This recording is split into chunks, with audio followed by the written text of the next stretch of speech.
आदरणीय हेमंत जैन जी, आदरणीय राजीव जुनेजा, आदरणीय अनिल गुप्ता जी, आदरणीय Sanjeev Agarwal ji, doctor Ranjit Mehta, respectable dignitaries और सभी उपस्थित आदरणीय महानुभाव भाइयों और बहनों, सबसे पहले मैं 120 एनुअल सेशन के लिए PhD chamber of commerce and industry के सभी सदस्यों को हृदय से बहुत बहुत शुभकामनाएं देता हूं, शुभेच्छाएं देता हूं। 120 साल यशस्वी रूप से कार्य करना यह आसान बात नहीं है। हमारे देश के ट्रेड, बिजनेस और इंडस्ट्री को विकसित करने के लिए आप सब लोगों ने और विशेष रूप से पीएचडी चैम्बर ने जो कंट्रीब्यूशन किया है, उसके लिए मैं निश्चित रूप से आप सबको धन्यवाद तो देता हूं, पर आपके कंट्रीब्यूशन को निश्चित रूप से देश और जनता जरूर याद रखेगी। हमारे 2027 तक हमारे प्रधानमंत्री जी ने यह तय किया है और जो मिशन सबके सामने रखा है कि हम $5 ट्रिलियन की इकोनॉमी बनाएंगे। We are the fastest growing economy in the world. हम विश्व गुरु बनने की महत्वाकांक्षा रखते हैं और वो पोटेंशियल हमें है। और ये $5 ट्रिलियन की इकोनॉमी बनाना ये कठिन है पर असंभव नहीं है। आप सबके सहयोग से, अभी सभी स्टेक होल्डर्स के सहयोग से ये निश्चित रूप से उद्दिष्ट हम पूरा कर सकेंगे। विशेष रूप से 2047 तक विकसित भारत का मिशन लेकर भी हम चल रहे हैं। और विकसित भारत का जो मिशन है उसमें केवल हमको फिजिकल प्रोग्रेस की बात हमने नहीं की है। हमारे समाज में 3 इंपॉर्टेंट हमारे पिलर्स हैं: ethics, economy, ecology and environment. Ethics हमारे लिए इसलिए आवश्यक है कि हम आर्थिक दृष्टि से कितना भी विकास करेंगे, पर आर्थिक विकास के साथ हमारा सामाजिक जीवन अगर स्वस्थ नहीं रहेगा, मूल्याधिष्ठित जीवन पद्धति नहीं होगी, तो परिवार व्यवस्था और समाज व्यवस्था कोलैप्स हो जाएगी, जो समस्या आज विशेष रूप से वेस्टर्न कंट्रीज फेस कर रही है। We need to establish coordination, communication and cooperation between the all fields and considering the strength and weaknesses of all the stakeholders. और इसलिए जो थिंकिंग है वो इंटीग्रेटेड है और वो हम सब के लिए महत्वपूर्ण है। ये बात पूरी हो सकती है, इसके लिए एक छोटा उदाहरण मैं मेरे डिपार्टमेंट का आपको देना चाहता हूं। 2014 में जब मोदी जी प्रधानमंत्री बने और मुझे मंत्री बनने का सौभाग्य मिला, तो ऑटोमोबाइल इंडस्ट्री जो थी उसका नंबर 7वां था और टोटल वॉल्यूम उसका 14 लाख करोड़ था। अभी कुछ ही दिन पहले हमने जापान को बाईपास किया और अब हम वर्ल्ड में 3rd नंबर पर आए हैं और हमारी ऑटोमोबाइल इंडस्ट्री 22 लाख करोड़ की है। अब हम जिस प्रकार से टेक्नोलॉजी के आधार पर, नए नए रिसर्च के आधार पर इसमें जो बदल कर रहे हैं, alternative fuel, biofuel, electric vehicles, ethanol, methanol, biodiesel, LNG, electric, hydrogen, उस प्रकार से हमारा जो ऑटोमोबाइल हब है इंडिया, ये वर्ल्ड के लगभग सब ब्रांड हमारे यहाँ उपस्थित है। और निश्चित रूप से मैंने ऑटोमोबाइल इंडस्ट्री वालों को बुलाकर कहा कि आत्मनिर्भर भारत बनाना है, विकसित भारत बनाना है, तो आपको वर्ल्ड में पहले नंबर पर पहुंचना है। अभी पहले नंबर पर यूएसए है, उनके इकोनॉमी का साइज, ऑटोमोबाइल इंडस्ट्री का साइज 78 लाख करोड़ है।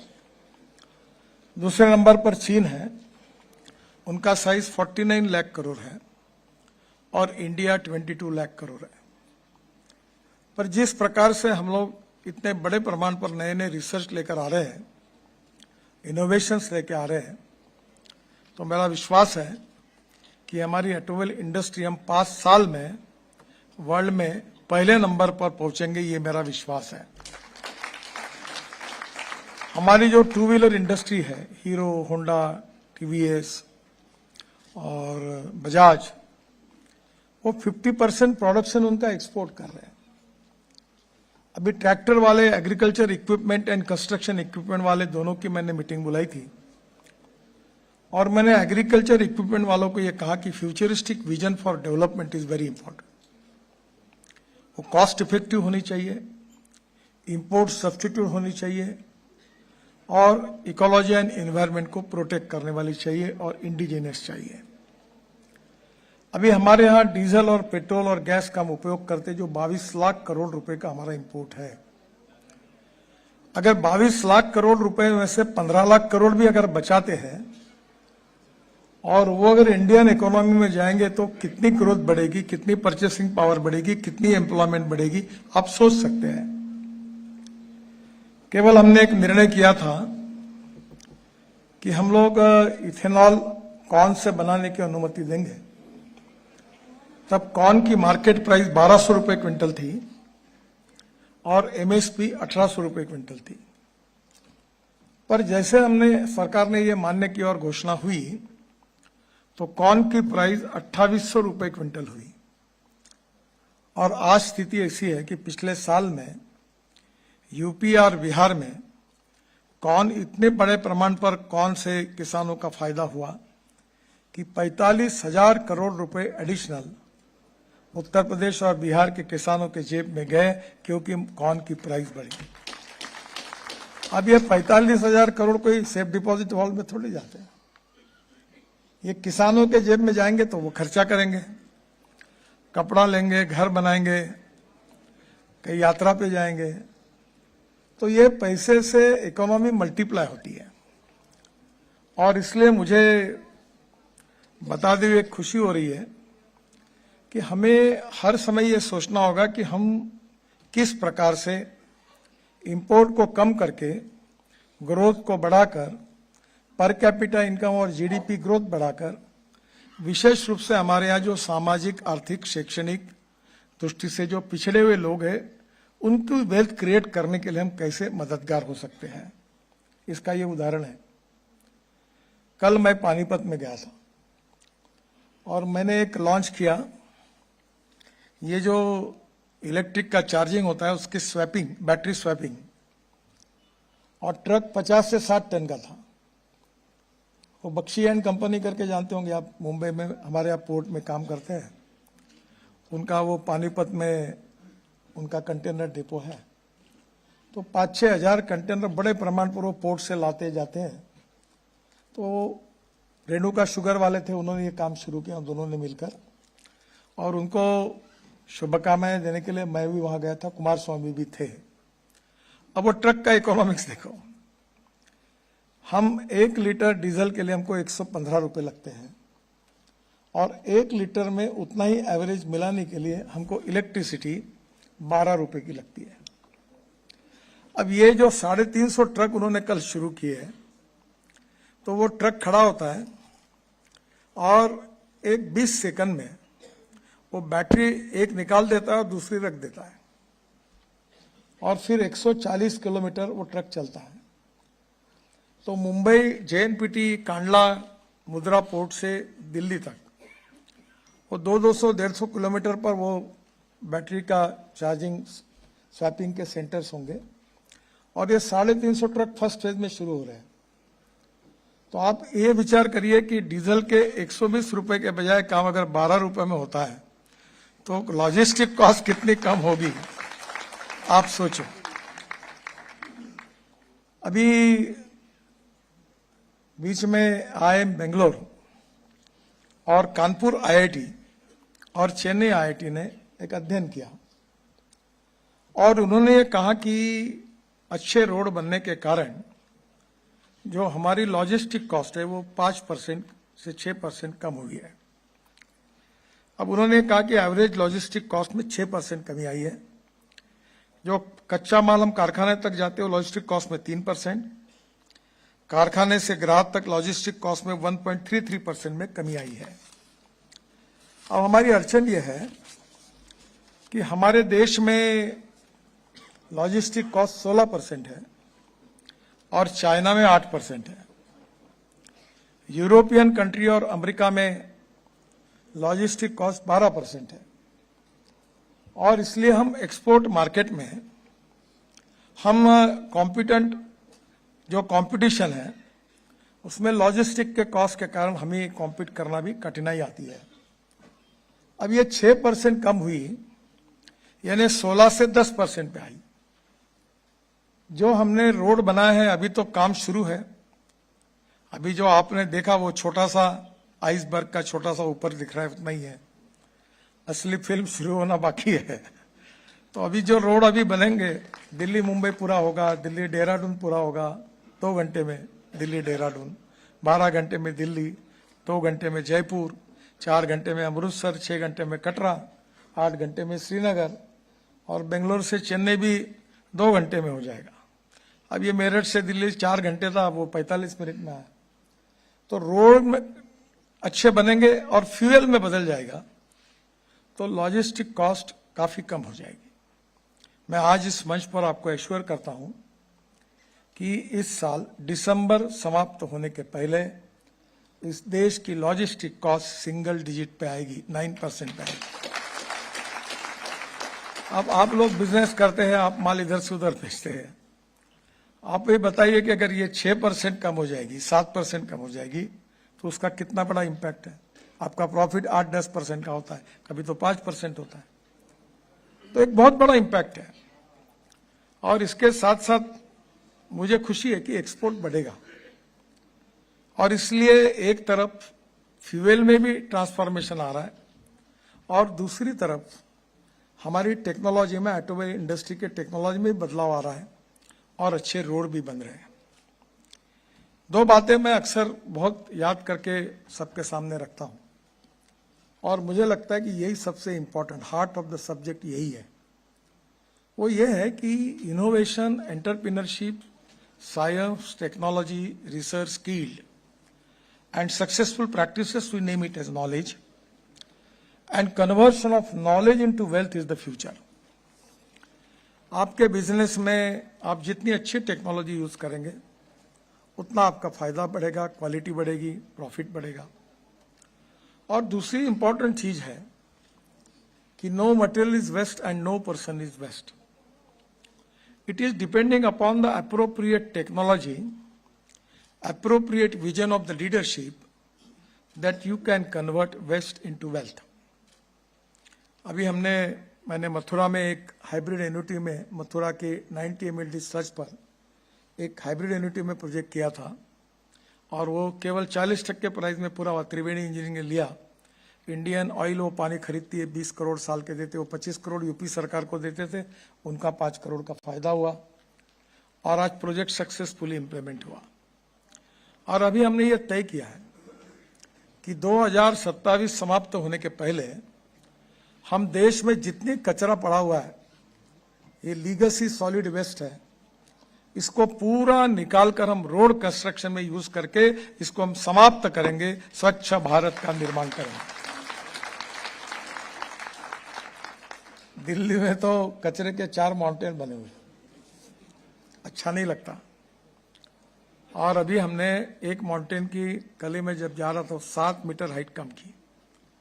अभी देश में हमने 80 लाख टन कचरा सेग्रीगेट करके रोड कंस्ट्रक्शन में यूज किया है और अब उसमें से plastic, rubber, metal, glass segregate हुई और उसके कारण स्वाभाविक रूप से रिसाइकलिंग भी हो रहा है।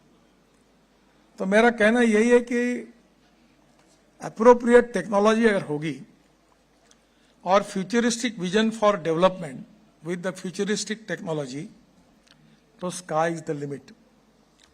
और इसलिए स्वाभाविक रूप से हमारी इकोनॉमिक ग्रोथ जिस प्रकार से हो रही है, इंडस्ट्रियल ग्रोथ जिस प्रकार से हो रही है, मुझे लगता है कि इसमें ह्यूज पोटेंशियल है। जो इंफ्रास्ट्रक्चर हम बना रहे हैं उसमें पहला उद्देश्य ये है कि सेफ एंड कन्वीनियंट होना चाहिए, पोल्यूशन को समाप्त करना चाहिए। दूसरा प्रॉस्पेरिटी है और उसके साथ डेवलपमेंट एंड जॉब क्रिएशन होना चाहिए। तीसरा, जो प्लैनेट पर सस्टेनेबल डेवलपमेंट के साथ टिकाऊ, शाश्वत और पर्यावरण पूरक डेवलपमेंट होनी चाहिए। जो एयर पोल्यूशन का प्रॉब्लम आप दिल्ली में फेस करते हो वो बहुत ही गंभीर है। मैं रुकता ही नहीं दिल्ली में, सोमवार, मंगलवार, बुधवार हो गया कि रात के फ्लाइट से 12 बजे 11 बजे बैठ के निकल जाता हूं, पूरा इन्फेक्शन। और इसलिए दिल्ली के प्रदूषण को कम करना ये हमारे लिए हाईएस्ट प्रायोरिटी है। अब परेली जलना बंद हुआ है। मैं बहुत दिनों से कोशिश कर रहा था कि पंजाब और हरियाणा में 220 लाख टन परेली होती थी। अब परेली से 400 प्रोजेक्ट आए हैं जो परेली से बायो सीएनजी बना रहे हैं और उसका बाय प्रोडक्ट है लिग्नन, और वो बिटुमिन में डालकर हमने पहला 1 किलोमीटर रोड नेशनल हाईवे पर नागपुर जबलपुर रोड पर बनाया। तो सेंट्रल रिसर्च और ऑर्गेनाइजेशन ने सर्टिफाई किया कि that is prove to be better than petroleum bitumen. तो हमारा किसान अन्नदाता नहीं है, ऊर्जादाता है। ऊर्जादाता नहीं, ईंधन दाता है। ईंधन दाता नहीं, बिटुमिन दाता है। और बिटुमिन दाता नहीं, अब हाइड्रोजन दाता, और उसके साथ साथ हवाई ईंधन दाता भी बनेगा। तो मुझे लगता है कि हमारे देश की एग्रीकल्चर रूरल इकोनॉमी बहुत तेजी से बढ़ेगी। देखो, इम्बैलेंस भी होना ठीक नहीं है।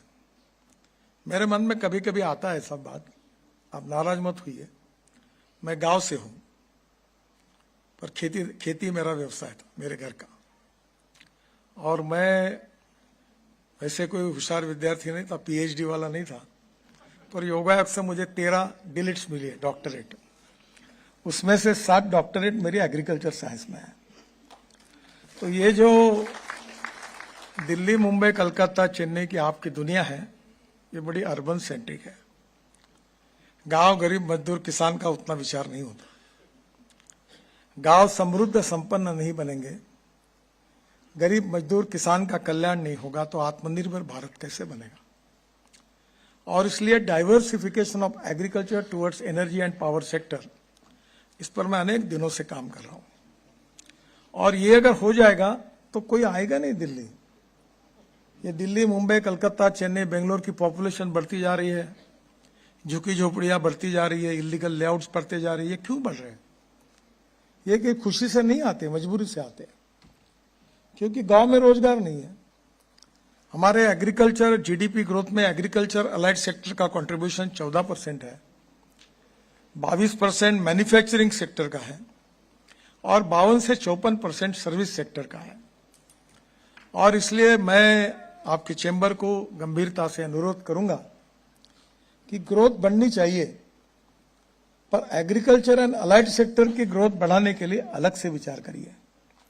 आप पंजाब, हरियाणा में भी काम करते हो, ज्यादातर राजस्थान, उत्तर प्रदेश में काफी विकसित हो रहा है। इंडस्ट्री, आईटी के क्षेत्र में हमको आगे जाना है, सभी नए नए मैन्युफैक्चरिंग सेक्टर में आगे जाना है। पर we need to establish equilibrium between the all sectors, otherwise बाकी के प्रॉब्लम्स कुछ बढ़ सकते हैं। तो मुझे लगता है कि स्वाभाविक रूप से आप एग्रीकल्चर सेक्टर को भी प्रायोरिटी दो। जो इंफ्रास्ट्रक्चर डेवलपमेंट में जो बैकबोन है इकोनॉमी का, जैसे मैं रोड कंस्ट्रक्शन में काम करता हूं, तो अगर एनएच में 100 रुपए का निवेश हुआ तो कंट्रीब्यूशन फॉर जीडीपी जो है 321 रुपए है। यानी इंफ्रास्ट्रक्चर के कारण एम्प्लॉयमेंट पोटेंशियल क्रिएट होता है, जीएसटी सरकार को मिलता है, यानी सबका फायदा। जैसे ऑटोमोबाइल सेक्टर की मैंने बात बताई आपको कि ये 4.5 लाख करोड़ लोगों को जॉब मिला है। देश में रेवेन्यू के रूप में स्टेट और सेंट्रल गवर्नमेंट को सबसे ज्यादा जीएसटी के रूप में पैसा देने वाली वो इंडस्ट्री है, और देश का सबसे ज्यादा एक्सपोर्ट भी उसी का है। तो वैसे हर सेक्टर में हम जो विकसित करेंगे उससे सबका फायदा है, और इसलिए एमएसएमई का इससे विस्तार होगा और बेहतर कनेक्टिविटी से लॉजिस्टिक कॉस्ट कम होगी, और लॉजिस्टिक कॉस्ट कम होगी तो एक्सपोर्ट बढ़ेगा, और एक्सपोर्ट बढ़ेगा तो एम्प्लॉयमेंट बढ़ेगी, वेल्थ क्रिएट होगी, गवर्नमेंट का भी रेवेन्यू क्रिएट होगा, और नेचुरली हम एक विकसनशील भारत बनेंगे। और इसीलिए लॉजिस्टिक कॉस्ट की बात जैसे मैंने आपको बताई, वो मुझे लगता है कि निश्चित रूप से आने वाले समय में बदलेगा। जो रोड इकोनॉमी का सेक्टर है, इसमें मैं बहुत बार कहता हूं, हमारे पास पैसे की कोई कमी नहीं है। अब मेरे पास समस्या है पैसे की नहीं है, खर्चा करने की है। ये सरकारी अधिकारियों की मानसिकता बदलने के लिए बहुत ताकत लगानी पड़ती है। वो भी सही है, अगर वो समझ सकते तो आपके जैसे पीएचडी चैम्बर के मेंबर नहीं बनते, नौकरी क्यों करते। तो वहां मैं बोलता हूं जो खर्चा करेगा वो आता ही है पैसा।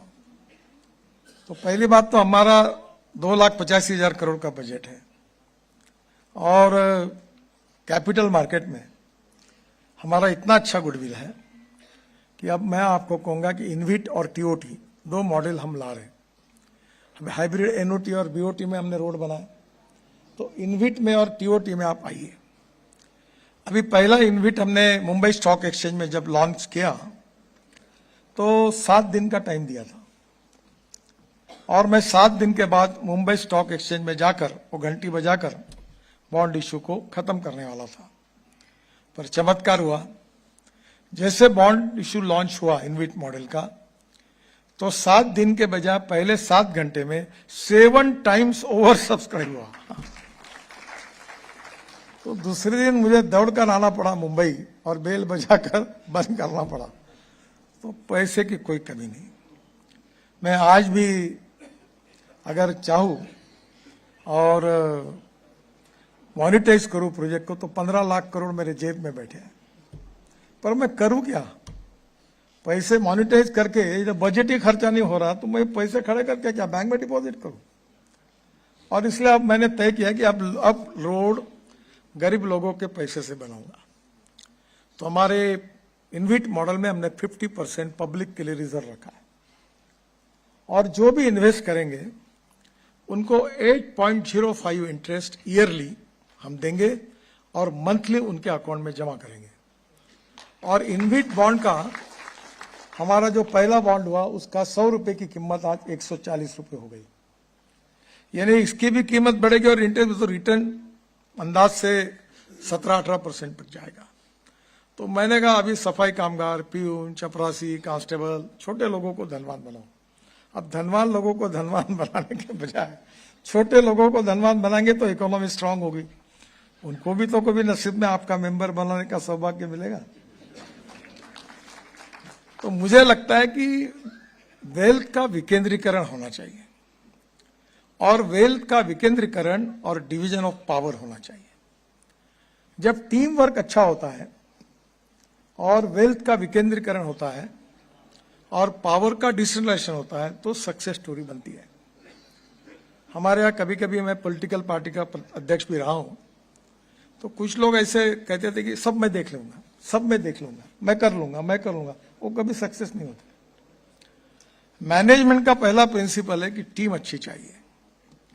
और मैं एक मैथमेटिक्स के इक्वेशन की बात अक्सर याद रखता हूं कि ए नाम के व्यक्ति ने ए स्क्वायर काम किया और बी नाम के व्यक्ति ने बी स्क्वायर काम किया, तो total work is A square plus B square.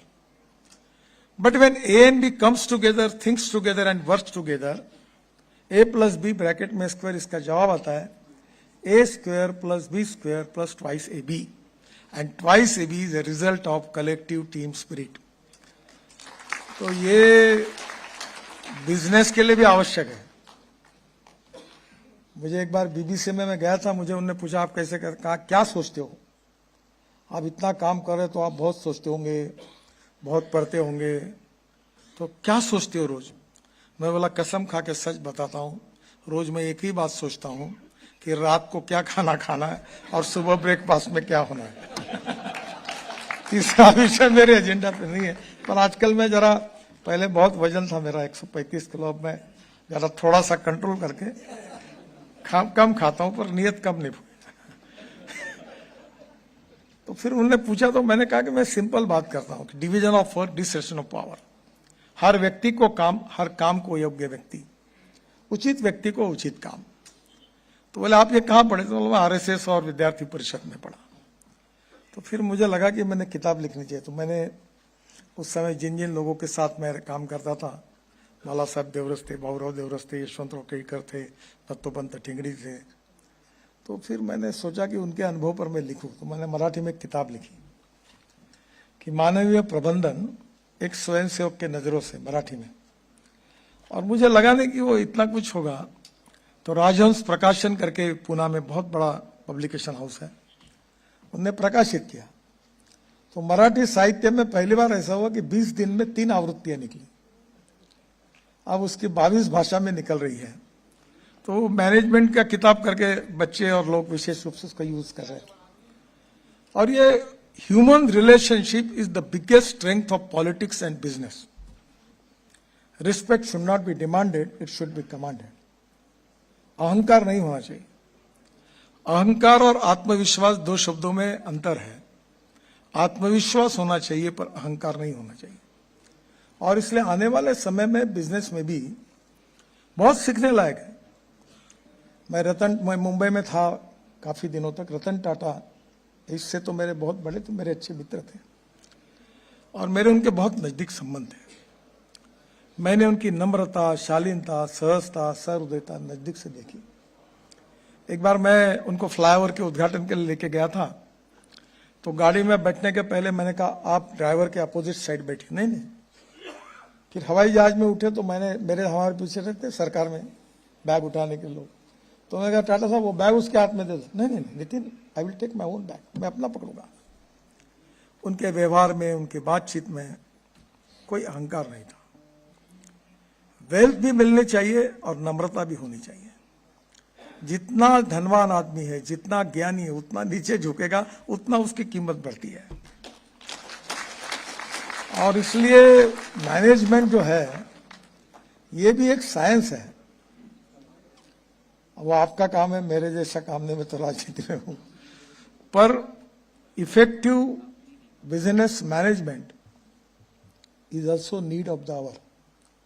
अगर आप इंटरनेशनल स्टैंडर्ड्स और पैरामीटर को पूरे करते हैं तो बिल्कुल इसको आप जरूर करिए।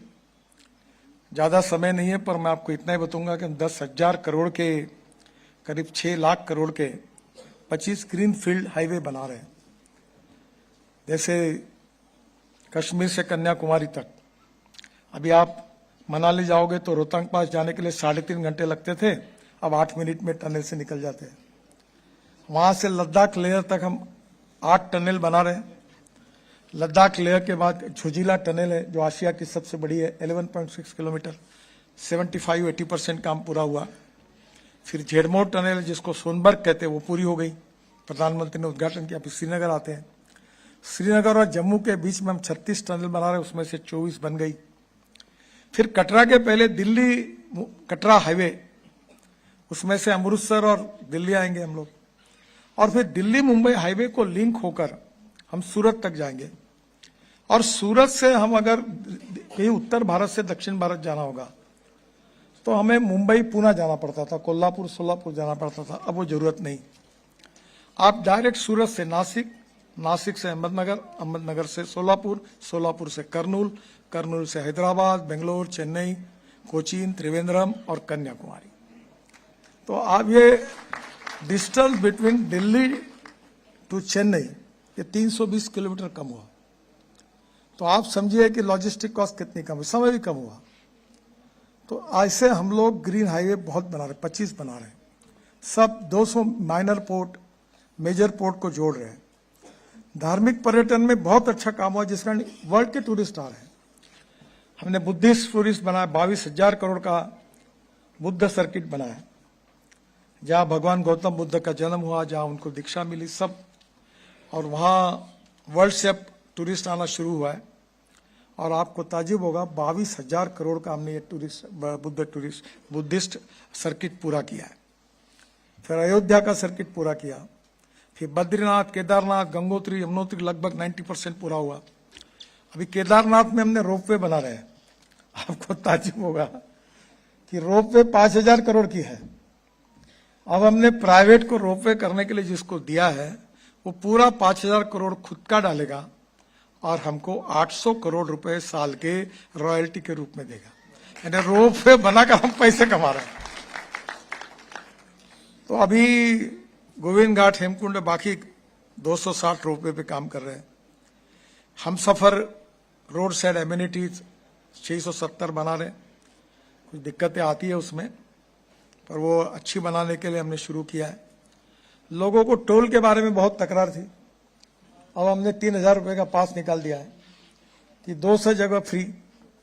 तो आज जो गाड़ी वाला था उसको एक जगह पर 150-200 टोल लगता था, अब ये 3,000 रुपये में 200 टोल फ्री हो गए, तो वो भी खुश हो गए। और उसमें भी हमने नई अच्छी सिस्टम लाई है जहां रुकने की जरूरत नहीं पड़ेगी। मैंने कहा कि म्यूनिसिपल वेस्ट का हम उपयोग कर रहे, हमने बांबू के क्रैश बैरियर बनाए, फ्लैश रोड में लाई, कचरा डाला, बायो बिटुमेन का हम काम शुरू किया है। हमने अभी स्टील फाइबर वो बीम में डालकर हम एक नई टेक्नोलॉजी लाई है, और मैं आपके जो रियल इस्टेट में काम करते हैं उनको अनुरोध करूंगा कि इसका अध्ययन करिए। ये हॉल है और इधर एक पियर है, उधर एक पियर है। तुम्हारे मेट्रो के और ब्रिजेस के इसमें 30 मीटर तक ही, 2 पियर में डिस्टेंस 30 मीटर तक ही रहता था, पर मलेशिया ने टेक्नोलॉजी डेवलप की, वो 120 मीटर तक होगा। तो बीच वाले गए तो पैसा बच गया, 20 से 25% कॉस्ट। तो ऊपर का जो बीम कास्ट करते हैं उसको स्टील फाइबर का यूज करते हैं, और ये स्टील फाइबर की एक फैक्ट्री फरीदाबाद ओपन हुई है। शायद मैं अगले सप्ताह उसके इनॉग्रेशन के लिए जा रहा हूँ, देश की पहली। और ये फाइबर कास्टिंग में यूज होगा, तो आपका बीच के पियर खड़े करने की जरूरत ही नहीं पड़ेगी।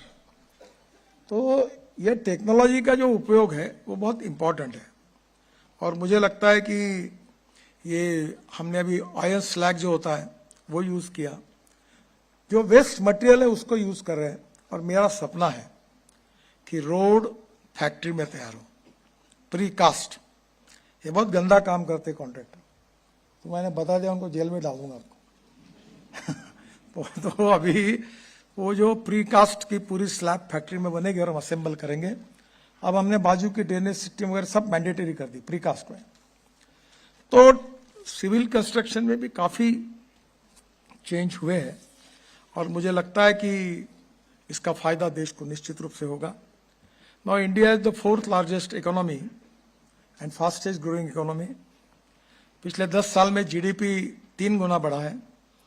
2014 में 107 लाख करोड़ से 2024-25 में 331 लाख करोड़ आया है।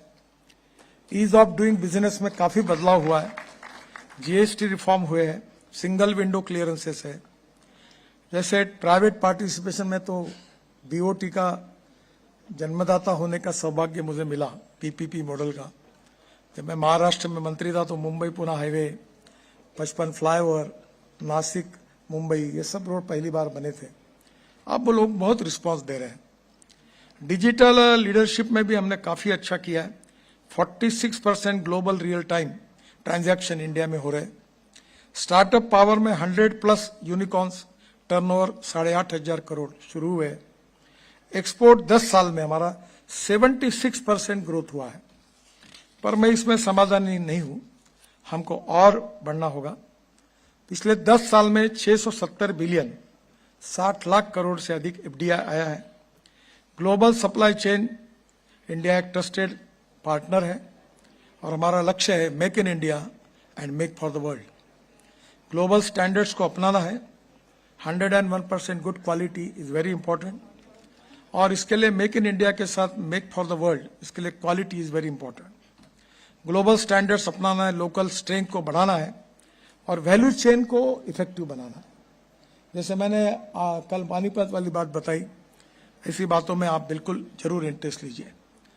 दुनिया हमारे देश की तरफ क्यों देख रही है, व्हाट इज द रीजन? तो 4 बातें बहुत महत्वपूर्ण है। Young and skilled workforce, low labour cost, demand driven market, domestic market, और स्टेबल गवर्नमेंट। ये चारों बातें होने के कारण निश्चित रूप से हमारा फ्यूचर बहुत अच्छा है, और इसलिए मैं मानता हूं कि आने वाले समय में आत्मनिर्भर भारत हमको बनाना है। Water, power, transport and communication, ये 4 इंफ्रास्ट्रक्चर जहां विकास होगा वहां निश्चित रूप से इंडस्ट्रियल ग्रोथ बढ़ेगी, कैपिटल इन्वेस्टमेंट आएगी। और जहां इंडस्ट्री और कैपिटल इन्वेस्टमेंट आएगी वहां एम्प्लॉयमेंट पोटेंशियल बड़ा होगा, और जहां एम्प्लॉयमेंट पोटेंशियल खड़ा होगा वहां गरीबी दूर होगी। और इसलिए आप सब लोगों का कंट्रीब्यूशन ग्रोथ को बढ़ाने में बहुत बड़ा है। You are not only wealth creator, you are employment creator. और इसलिए मैं बहुत बार, पुराने समय रशिया और चाइना में कम्युनिस्ट विचारधारा थी, वो अपने आप समाप्त होगी। अब चाइना भी एक प्रकार से कैपिटल इन्वेस्टमेंट और वो जो लिबरल इकोनॉमी की बात करने लगे, रशिया और चाइना। और इसलिए आने वाले समय में हमें ग्रोथ को बढ़ाना है तो कैपिटल इन्वेस्टमेंट को बढ़ाना होगा। और मुझे लगता है कि इसमें सभी सेक्टर में काफ़ी इन्वेस्टमेंट आई है। लास्ट एक समय भी कम है, मैं ज़्यादा समय आपका नहीं लूँगा, एक मेरी बात कहकर मैं ख़त्म करूँगा। The future for the future fuel जो है वो है हाइड्रोजन। और मैं चैम्बर को विशेष रूप से अनुरोध करता हूँ कि इसमें आप सहयोग करिए। अभी हमने ग्रेटर नोएडा टू दिल्ली, आगरा, भुवनेश्वर, कोणार्क, पुरी, अहमदाबाद, वडोदरा, सूरत, साहिबाबाद, फरीदाबाद, दिल्ली, पुणे, मुंबई, जमशेदपुर, कलिंगानगर, त्रिवेंद्रम, कोची, एडापल्ली, जामनगर, अहमदाबाद और विशाखापट्टनम, भैयावरम, ऐसे 10 रोड हाइड्रोजन प्रोजेक्ट के लिए लिए हैं। Tata, Ashok Leyland, Volvo, Reliance, Indian oil, HPCL हमारे पार्टनर हैं। और हम ये 10 रोड पर हाइड्रोजन की बसेस और ट्रक शुरू कर रहे हैं। मैंने कुछ दिन पहले टाटा के 3 ट्रक को, 2 हाइड्रोजन फ्यूल सेल पे थी और एक IC इंजन विथ हाइड्रोजन का था, उसको लॉन्च किया है। डार्क एरिया जो है ट्रांसपोर्ट ऑफ हाइड्रोजन और हाइड्रोजन फिलिंग स्टेशन। और मुझे लगता है इसमें हमको टेक्नोलॉजी अपग्रेड करने की आवश्यकता है। इलेक्ट्रिक में हमने काफ़ी प्रगति कर ली। जब मैंने इलेक्ट्रिकल व्हीकल की शुरुआत की थी तो लिथियम आयन बैटरी जो थी वो $150 पर किलोवाट पर आवर थी, वो अब $55 to $65 पर किलोवाट पर आवर आई। अब बैटरी केमिस्ट्री में बदल हुआ, lithium ion, sodium ion, zinc ion, aluminium ion, अलग अलग प्रकार की बैटरी डेवलप हो रही है। अब मुझे लगता है कि हिंदुस्तान एक ऐसा देश बन रहा है कि जो विश्व के लिए ग्रोथ इंजन के रूप में एक प्रैक्टिकल मॉडल बनेगा, because of our innovation, research and technology.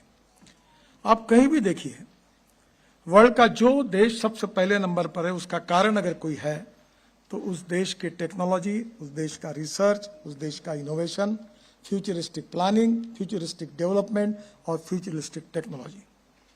और इसलिए आप एक तरफ आपका जो प्रॉफिट कमाते हो, तो हमारे लोगों को ये आदत नहीं है, वो प्रॉफिट दूसरे सेक्टर में पैसा कमाने के लिए इन्वेस्ट करते हैं। मैं आपको अनुरोध करूंगा कि आपके कुछ प्रॉफिट को, कम से कम 3-4% प्रॉफिट को आप रिसर्च एंड डेवलपमेंट के लिए दीजिए, ताकि आने वाले समय में आपकी प्रोडक्ट में रिसर्च और डेवलपमेंट के साथ और क्वालिटी, कॉस्ट कैसे कम होगी, क्वालिटी कैसे सुधरेगी और वर्ल्ड में हम नंबर 1 पर कैसे होंगे। मुझे विश्वास है कि sky is the limit. Hindustan में इतनी भयंकर क्षमता है कि हमारी ताकत बहुत बड़ी है। वर्ल्ड में सबसे ज्यादा young, talented, skilled engineering man power किसी देश में है तो उसका नाम हिंदुस्तान है। हमारे IIT, हमारे इंस्टीट्यूट, हमारे रिसर्च, हमारी इंडस्ट्री, इनमें भयंकर पोटेंशियल है। मुझे लगता है हम सब लोग मिलकर between the stakeholders cooperation, coordination और कम्युनिकेशन एस्टैब्लिश करें और हम सब लोग मिलकर आत्मनिर्भर भारत का सपना हम निश्चित पूरा करें। उसके लिए जो रोड इंफ्रास्ट्रक्चर है वो उस स्टैंडर्ड का देने की जिम्मेदारी हमारी है, वो मैं निश्चित रूप से पूरी करूंगा। धन्यवाद।